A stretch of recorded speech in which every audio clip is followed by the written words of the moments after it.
Et on accueille François Patriat en direct. Bonjour, merci beaucoup d'être notre invité politique ce matin. François Patriat, sénateur de la Côte d'Or, président du groupe RDPI, Renaissance, les sénateurs de la majorité présidentielle. On est ensemble pendant 20 minutes pour une interview en partenariat avec la presse régionale. Bonjour. Julien Lécuyer de La Voix du Nord. Bonjour, Oriane de Public Sénat. Bonjour, monsieur Patriat. Bonjour. Et on va évidemment parler de la réforme des retraites. Le texte qui sortira ne sera pas celui du gouvernement, mais celui du Sénat. C'est ce que dit ce matin Gérard Larcher dans les colonnes du Figaro. C'est un avertissement au gouvernement et à la majorité présidentielle? Non, c'est une volonté que je peux comprendre. Le Sénat, depuis plusieurs années, dépose chaque année un amendement dans le projet de loi de finances de la sécurité, dans lequel il propose d'ailleurs 65 ans sec, sans mesure annexe. 65 ans sec. Or, c'est vrai qu'on peut quand même penser que aujourd'hui, il y a un peu de changement par rapport à cette demande. Quand on voit les demandes réitérées des Républicains à l'Assemblée et on demande les demandes des Républicains ici au Sénat. Là, ce qui est dans le texte se rapproche de ce que veulent les Républicains. Il est normal aujourd'hui que le Sénat veuille s'approprier cette loi en disant « nous l'avons portée, c'est notre loi », c'est la raison pour laquelle je pense que, in fine, les Républicains seront amenés à la voter. Il y a un peu de satisfaction chez eux, on le sent. Ça fait, en effet, comme vous le dites, ça fait quand même quelques années qu'ils le proposent, ça fait quelques années que le gouvernement le refuse, et là, ils ont la main. Vous pensez qu'ils vont en profiter? Le gouvernement le refusait jusqu'à présent parce qu'il avait proposé une autre retraite, une autre réforme des retraites, qui avait mon accord à l'époque. Donc on n'acceptait pas cette réforme paramétrique puisqu'on était sur une réforme systémique. Bien. Donc maintenant, le gouvernement a considéré que, compte tenu de l'urgence qu'il y avait à mettre de l'équilibre dans les comptes des caisses de retraite, il fallait une réforme paramétrique. Bien, elle rejoint effectivement, le chef de l'État l'a dit, Mme Borne l'a dit, la proposition qu'ont fait les Républicains ici. Donc, allez, qu'ils veuillent se l'approprier, moi ce que je souhaite au bout du compte pour la majorité, pour le pays, c'est qu'elle soit votée. Mais est-ce que ça ne me gêne pas. N'avez-vous pas quand même des craintes qu'ils aillent très loin dans la réécriture du texte? Je pense que la réécriture, non, ça sera quand même malgré tout difficile. On voit bien d'ailleurs que c'est sur un ou deux points. Il n'y a pas beaucoup de points. Oui, mais des sacrés points. Mais des points sur lesquels ils voudraient troquer contre des mesures acquises à l'Assemblée. Je prends par exemple les mesures des 43 ans pour les 14, 16, 18, etc. Sur lesquelles ils voudraient peut-être revenir, alors que l'engagement de dernière minute qui avait été pris en accord avec l'Assemblée nationale pour mettre à la place une mesure pour les femmes, pour une surcote pour les femmes aujourd'hui. Celle-là, elle coûte 300 millions. Et il y en a une autre. Alors, il y a d'autres mesures qui vont dans le bon sens. Non, mais sur cette surcote pour les femmes après 63 ans, est-ce que vous allez la voter? Vous y êtes favorable? Oui, je pense que nous y serons favorables. Je pense que si elle est proposée par les Républicains, je pense que le gouvernement donnera un avis, je sais pas, un avis favorable. Je pense que nous la voterons. Oui, c'est une surcote, pour l'expliquer, c'est une surcote de 5% des pensions pour une femme qui atteindrait...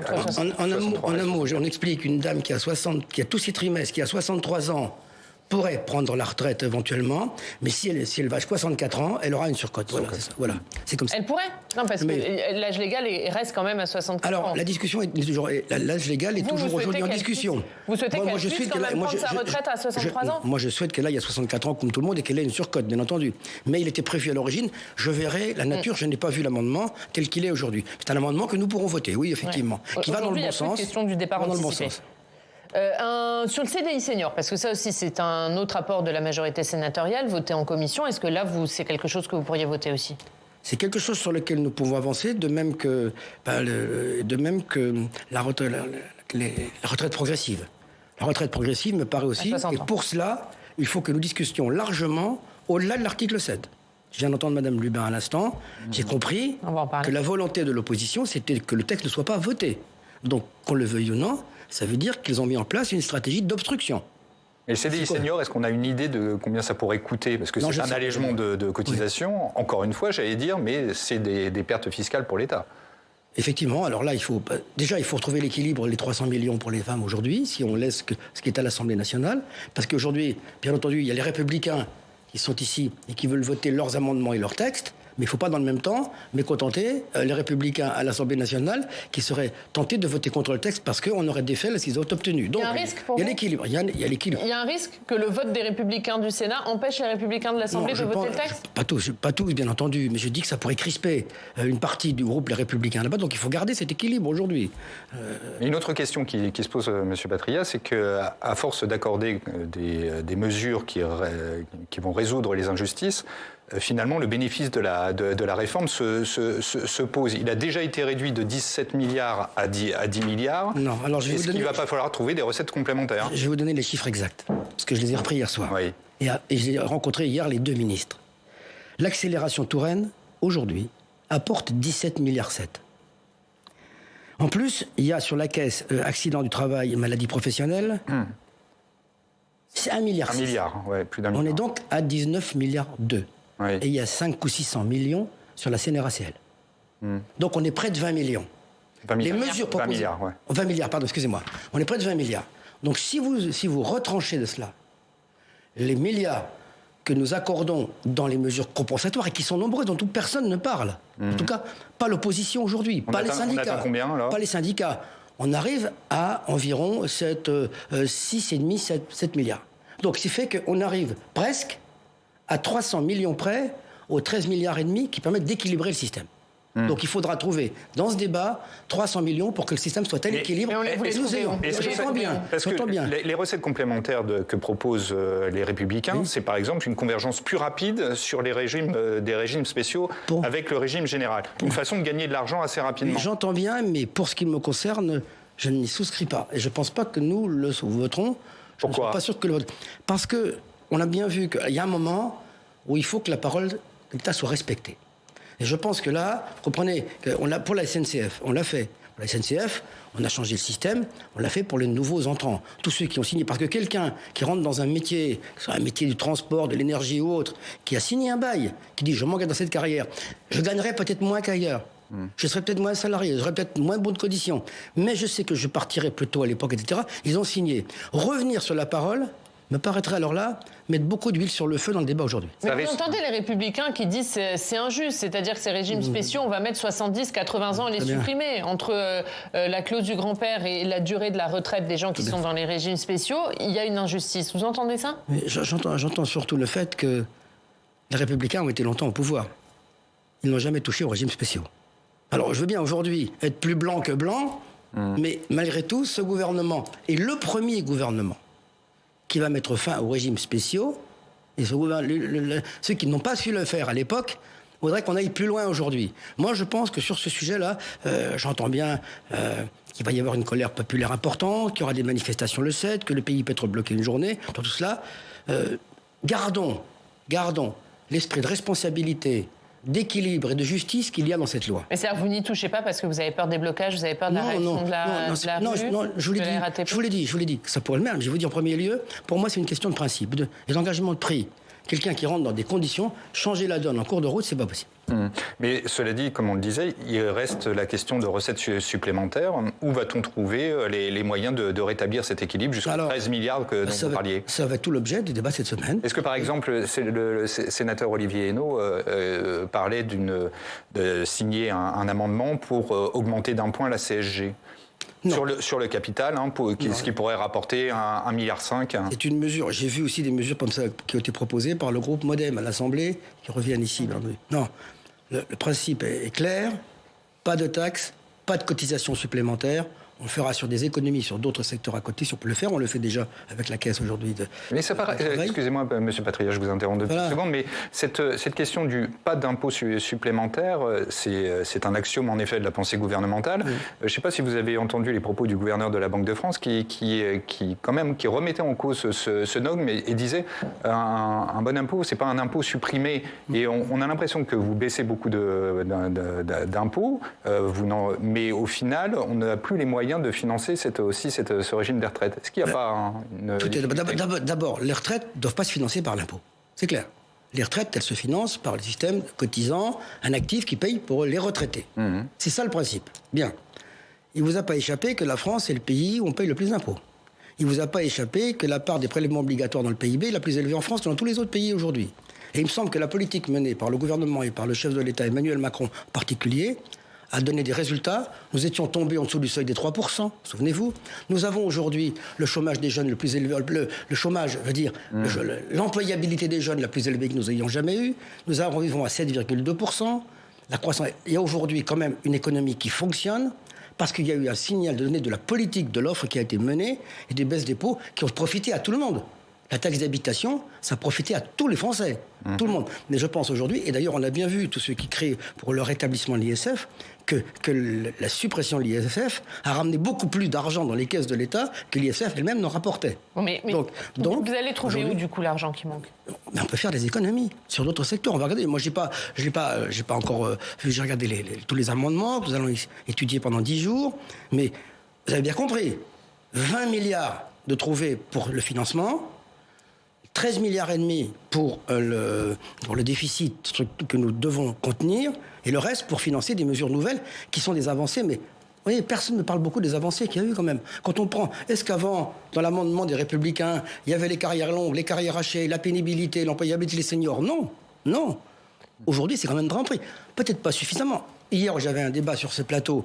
Demain, bien entendu, si on pourrait le ratio l'améliorer, si le salaire des femmes rejoint le salaire des hommes.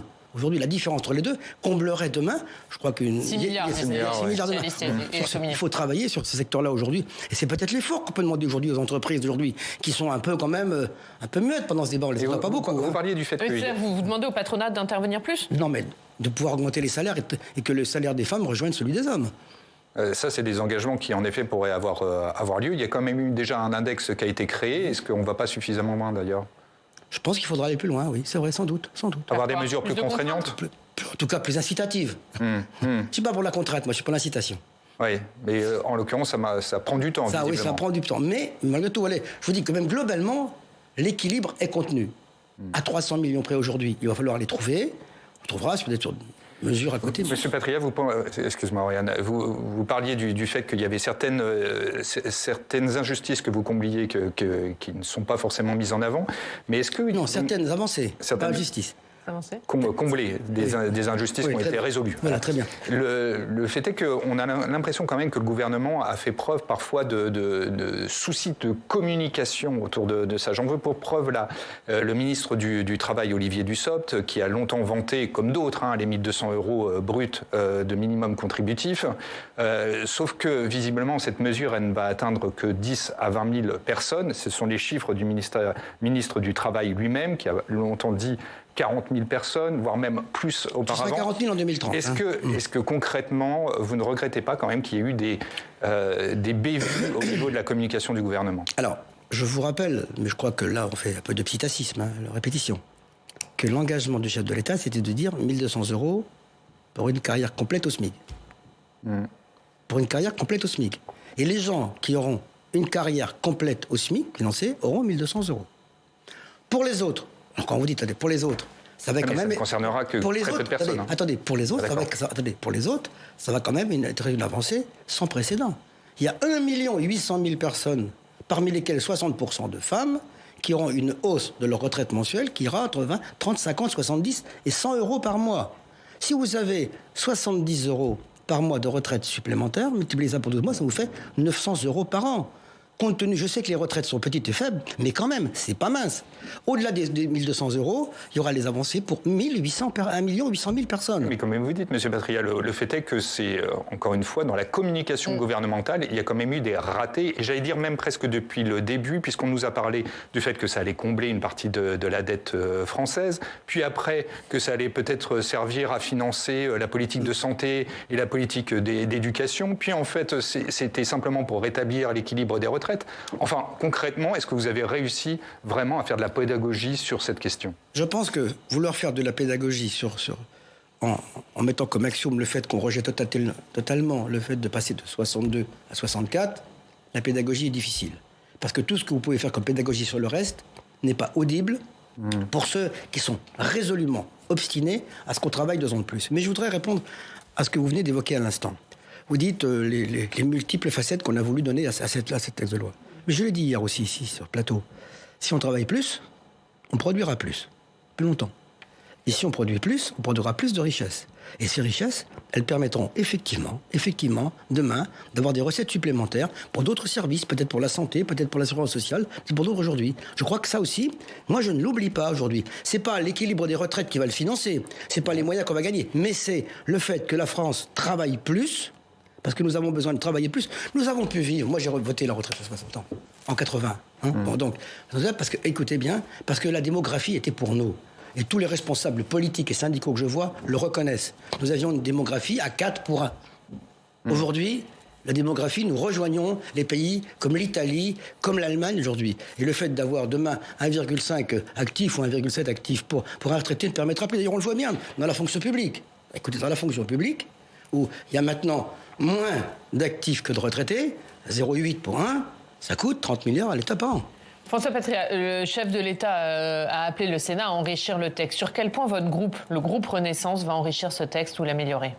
Peut-être, je crois qu'on va déposer des amendements plutôt en commun avec ceux qui veulent voter le texte de loi aujourd'hui. Je rappelle que sur ce texte de loi... Donc en commun avec les Républicains ? Comment Vous allez le déposer en commun ? Non, pas du tout, mais je pense qu'on aura des amendements qui seront similaires, puisqu'on porte sur les mêmes. C'est-à-dire, par exemple, sur les parents d'enfants handicapés, sur l'assurance vieillesse pour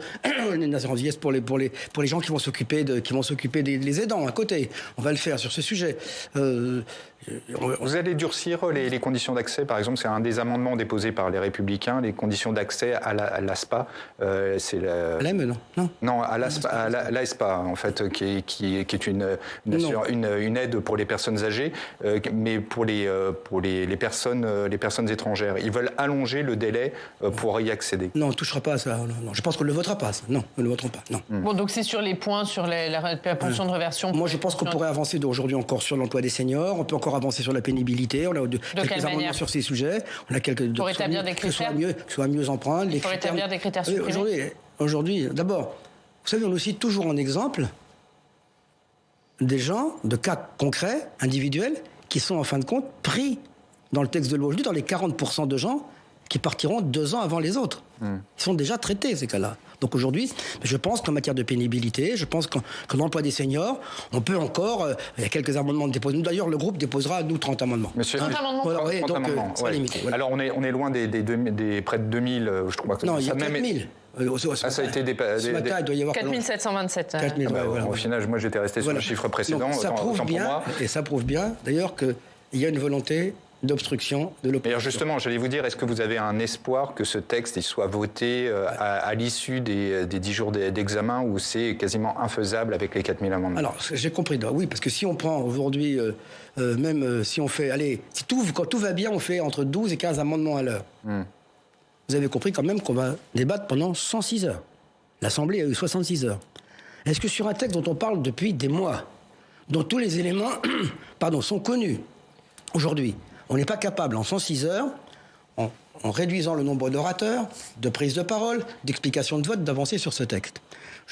Donc il faut réduire. Parce que ce matin, dans le Figaro, Gérard Larcher dit qu'il utilisera tous les moyens constitutionnels et du règlement pour arriver au bout des débats. Vous le soutenez? Je salue, je l'ai vu hier matin, Gérard Larcher avec les présidents de groupe, je salue sa volonté de dire qu'il y a des éléments très importants qui, après l'article 7, il y a des éléments de la loi très importants auxquels ils tiennent, auxquels nous tenons aussi, auxquels le gouvernement tient, qui doivent être discutés et votés. Et que, moi, vous savez, le Parlement, il n'est pas fait seulement pour débattre. Il est là pour concrétiser l'issue des débats. Mais donc, un Parlement qui débat et qui ne vote pas, pour moi... Donc ce serait un échec si on arrivait en commission mixte paritaire à l'issue de cette période? Je pense que c'est pas ce que nous souhaitons aujourd'hui, effectivement. Mais moi, je souhaite, comme le Gérard Larcher, alors je ne sais pas quelles sont les mesures qu'on peut prendre pour qu'on y arrive, mais je souhaite qu'il y a beaucoup de mesures, y compris le vote bloqué au bout. Mais bloqué sur quel texte qui pourrait intervenir? Ça, c'est pas exclu pour vous? Voilà. Non, rien n'est exclu aujourd'hui. Mais vous l'encouragez à accélérer les débats, parce que la gauche sénatoriale conteste ce choix de vouloir accélérer les débats. Vous êtes derrière Gérard Larcher. J'ai bien compris, mais la gauche a-t-elle donné sur le débat sur les retraites François Hollande-Touraine, a-t-elle donné 106 heures? Non, pas la moitié du temps. Du temps de Fillon, même chose. Donc on a donné plus de temps que jamais. Il y a eu un débat avec les partenaires sociaux qui a duré 3 mois. Tout est sur la table aujourd'hui. Est-ce que vous pensez qu'en 106 heures, on n'est pas capable, si on met 4100 amendements, redondants, à la virgule, reprenant, j'ai cru comprendre, d'après ce qu'on m'a dit hier, qu'il y avait la moitié des amendements qui sont des amendements similaires. Donc, est-ce que... Vous savez, l'image qu'a donnée l'Assemblée nationale aux Français... Mais vous avez l'impression que la gauche sénatoriale va faire la même chose? Ah non, elle le fera... Parce qu'elle a dit que c'est des amendements, que ce sont des amendements de fond pour débattre... Toujours. Et que la gauche veut un débat de fond. Répétitif, bien sûr. Non, mais elle veut un débat de fond en disant « changeons de société ». l'État aujourd'hui. Bon, ça, on peut faire ce débat de fond. Est-ce que ce texte de loi nous fait changer de société? On peut le faire pendant une journée. On n'est pas obligé de le faire pendant 4 jours. Attendez, voilà. Juste question, parce que la gauche, hier, s'est prononcée pour le dépôt d'une résolution qui permettrait d'avancer sur le sujet de la réforme du régime autonome des sénateurs. Est-ce que vous êtes prêt à réfléchir à une réforme à l'heure où on demande un effort à tous les Français? Bien entendu, mais il ne faut pas essayer de montrer à la vindicte tel ou tel... D'abord, nous, ce n'est pas un régime spécial, c'est une caisse autonome. C'est déjà pas différent. Ouais, je vous rappelle en plus... C'est dans les mots, ça. Auprès des gens, si vous décrivez le régime autonome, c'est un régime spécial. Non, c'est pas pareil du tout. Mais en plus, il ne vous a pas échappé que parlementaire, c'est pas un métier. Oui, c'est pas un métier. Une fonction très aléatoire. C'est pareil pour les députés. C'est pareil pour les députés aujourd'hui. Alors, est-ce que vous seriez prêt à une réforme du même type que les députés? Inexorablement, le Sénat, le Parlement devra s'aligner sur le reste, bien entendu. Une dernière question, Julien. Mais je ne voterai pas la résolution présentée par Guillaume Gontard et par les Verts demain. Vous ne la voterez pas? Non, bien entendu, parce que le faire comme ça aujourd'hui, on va discuter, le bureau discuter, on va, je crois qu'il y a une instance dans le Sénat capable de le faire, d'être responsable. Là, le système de la caisse des retraites devra évoluer, mais dans le même temps, se posera tout le statut des parlementaires à côté, parce qu'on ne peut pas retirer de cela. Non. Une dernière question. Une question qui vous fera certainement sourire, on va terminer sur une note positive, c'est qu'on assiste en ce moment à une vague de Castex-mania. Jean Castex, qui est cité par des ministres, notamment Gabriel Attal, comme un formidable candidat pour 2027, où il est cité par d'autres membres du gouvernement. Est-ce que c'est quelque chose qui vous fait sourire, ou vous vous dites que finalement, s'il réussit à rétablir la RATP, qu'il réussit les JO, il sera sur les bons rails pour 2027? Écoutez, moi, je trouve qu'aujourd'hui, ouvrir le débat sur 2027, aujourd'hui, c'est criminel. Criminel. J'ai dit criminel politiquement, entre guillemets. Oui. Vous voyez ce que je veux dire? Parce que si on veut, effectivement, rendre plus difficile le quinquennat d'Emmanuel Macron, qui doit être un quinquennat de réforme, de réussite auquel je crois, auquel je participe et que je soutiens, il faut déjà sauter l'étape et aller à l'échéance suivante. Alors que les Français sont habitués toujours à voir l'élection suivante, surtout les hommes politiques qui vont protéger leur avenir. Moi, je me concentre aujourd'hui sur les 4 années qui restent avec Emmanuel Macron. Je suis encore parlementaire pour 3 ans, pour faire en sorte que ce parlement soit réussi. Après, pour les candidats, j'adore Jean Castex, c'est un ami, c'est quelqu'un de respectable. Est-ce qu'il souhaite lui-même être candidat? Je n'en sais rien. Est-ce qu'il sera le meilleur candidat? Je ne le sais pas. Il va de soi qu'on verra ça en temps voulu. Aujourd'hui, ça fait partie des petites musiques, ça fait partie du tissu autour de la politique quotidienne pour aller penser un peu autre chose. Mais là, moi j'aime beaucoup Jean, c'est un ami, j'apprécie beaucoup d'hommes politiques autour. Oui. Pour l'instant... On aura l'occasion d'en reparler. Encore un peu tôt. François Patria. La une de la Voix du Nord, Julien? Oui, sur la sécurité routière, on a eu un grand échange et on répond aux questions des lecteurs. Et puis, je voudrais simplement avoir un petit mot. J'ai appris donc le départ de Clément, qui nous accompagne tous les matins, nous, à la matinale, les invités extérieurs. Et donc, je voulais le saluer et lui souhaiter un bon voyage. Mais c'est adorable. Merci beaucoup, Julien. Il s'en va demain, effectivement. Merci, Julien. Merci François Patria. Merci. On continue notre émission spéciale Réforme des retraites. On passe au débat dans le club.